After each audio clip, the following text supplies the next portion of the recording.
আসসালামু আলাইকুম।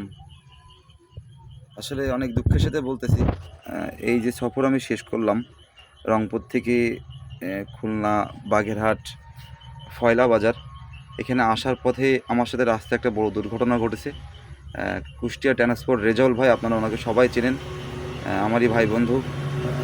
যেহেতু আমার ভিডিও যারা দেখেন তারা সবাই চেনেন।